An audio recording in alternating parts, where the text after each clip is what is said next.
ang problema, laging makakasama. Mga kalingap, meron laging pag-asa. So yun mga kalingap, nandito tayo ngayon sa lugar nila, no? Glory. Dito tayo sa kanilang bahay.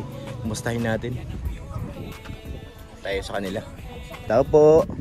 Ay, grabe naman, ikaw nag-aalaga niyan? Wow, anong pangalan niya? Golden Leia po. Golden Leia. So mga kalingap, dito tayo kina Glory Lee. Pwede akong pumasok? Opo. Wow. Ay, si tatay pala. Hello, tay. Magandang hapon po. May nararamdaman si tatay. Kumusta kayo, Neng? Okay lang po. Ba't ikaw ngayon nag-aalaga sa kapatid mo? Nagtitinda po si mama. Nang?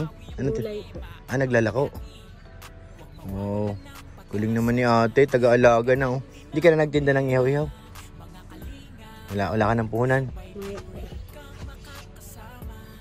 Kasi walang pasok ngayon, ano? Hello, bebe. Ilang taon na yan?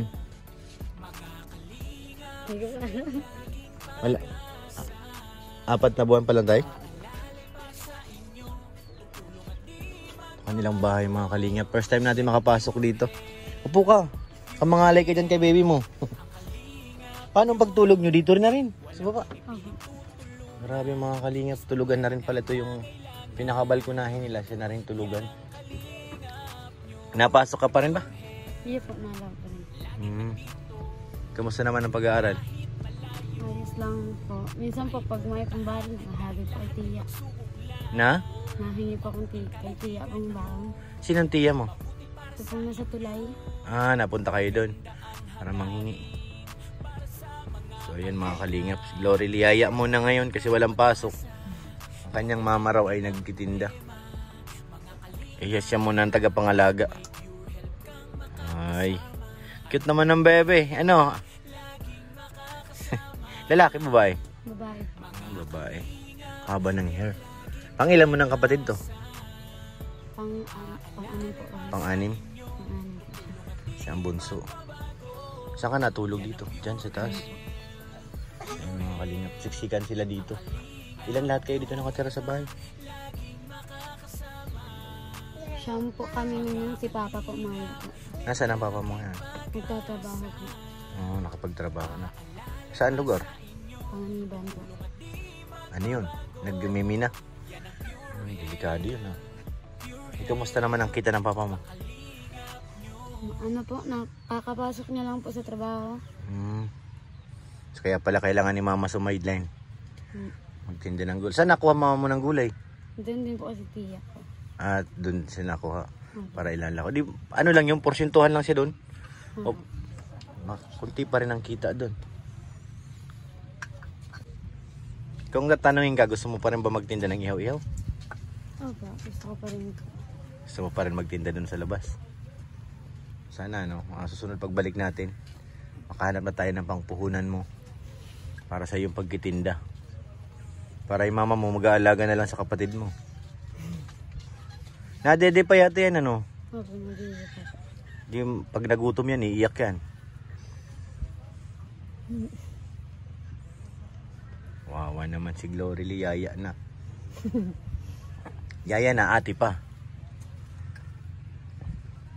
Tayo, ano, okay na kayo? Okay na? Hindi lang naman. Ah, okay lang. Lolo mo siya? Opo. Sila may-ari dito ng bahay. Hindi naman ito sir sa atin. Yung sana ko ito na nasa Manggiso. Manggiso. Ah, bali pinatuloy kayo dito. O kami lang pinatira kasi si bahay ko dyan na siya. Ah, dati may bahay kayo dito sa baba. Inabot na ng dagat. Dito na kayo lahat. Dito na kami. So, ayan, mabuti nakapagtrabaho na rin yung papa mo, no? Kasi pag naglako ng isda, wala rin sigurado pag hindi na paubos, ano? May na din po. Tapos marami na rin pati naglalako. Yung mga kalingap. Kailangan lumaban. Sabihin mo kay mama, tama na yan ha. Yung bunso nyo. Kasi ano, pag marami, mas lalong mahirap. Dapat mag-control na rin ng anak. Kasi kung parami ng parami, naku po. Hello. Ano ha? Hindi ka naiyak ha? Ay, guling naman ni ate mag-alaga, no? Di nagkakry ang baby.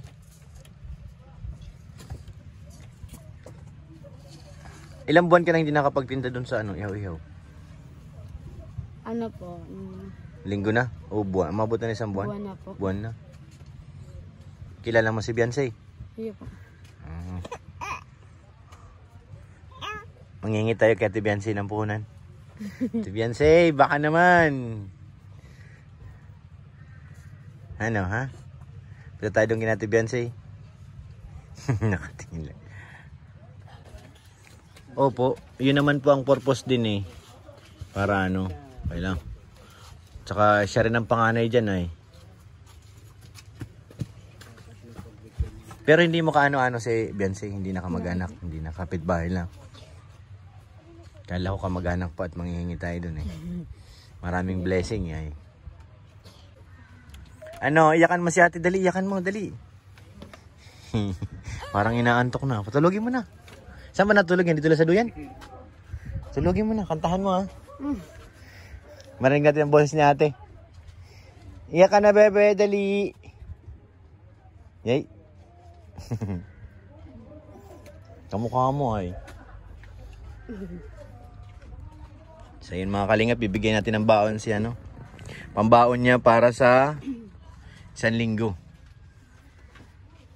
Ito, may natira pa sa akin bulsa, hawakan mo to. Pambaon mo. Salamat po. Para ano, pagpasok mo hindi ka na mapunta kay tita. At least 1 linggo may ano ka na, pambaon. Pambili na ng ulam si Bunso. Uy, ano yun? Ay, kapatid mo rin to? Babae po. Yan ang sinundan niya. Ba't parang Amerikano to, blondie ang buhok? Tingnan ang buhok mo. Ito na yan. Blondie ay. Anong oras pa darating mama mo? Hindi ko lang po alam kung oras po ito matatapos. Saan ang ruta niya pag naglalako? Hindi lang po naikot. Ay, dito pa ikot-ikot. Hindi siya napunta sa kabilang barangay. Dito sa ano, hindi na naabot doon sa kina Tatay Robin. Mahirap din magtinda, ah. Lalo't pag ano, gulay lang pati.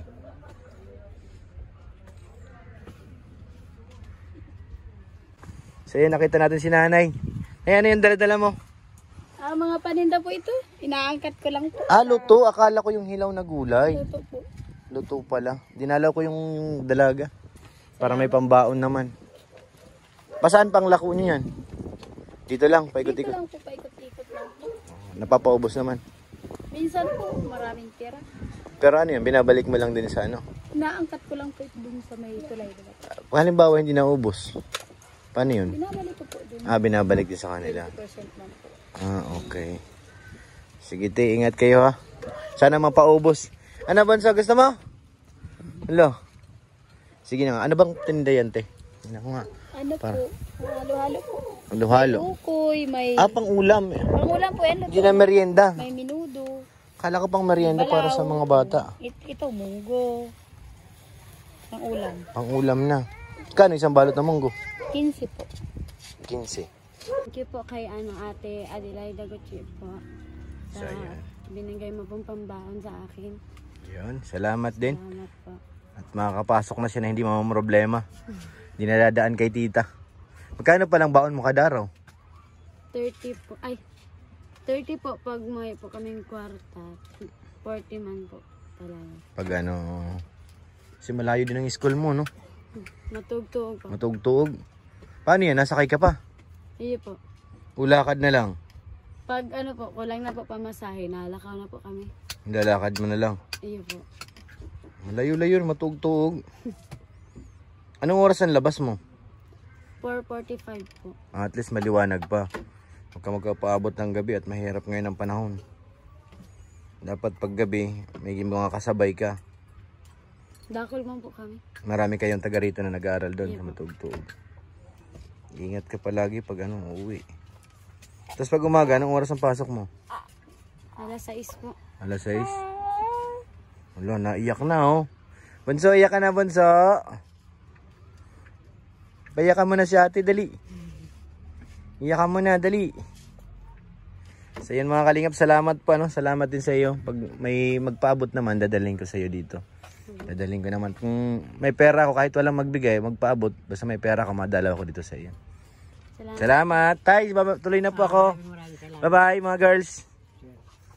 Maraming salamat sir. Opo. Pagaling kayo, Tay. Sir. Opo. So yun mga kalingap, maraming salamat po. At nadalaw na po natin ang ating beneficiary dito sa kapitbahay nila, no, Beyonce. Salamat po sa inyong lahat. Thank you po kay Ate Adelaide Nugudsi. Salamat po kay Ate Ani. Maraming salamat po kay Ate Beth. Thank you po. Maraming salamat kay Ate Opie 34. Salamat po kay Ate Jenny. Salamat po. Thank you. At sa inyo lahat mga kalingap, syempre wag po natin kalimutan suportahan si Kuya Bal, si Kalingap Rab, si Ate Edna para mas marami pa tayong matulungan. Maraming salamat po sa inyo lahat mga kalingap. God bless po.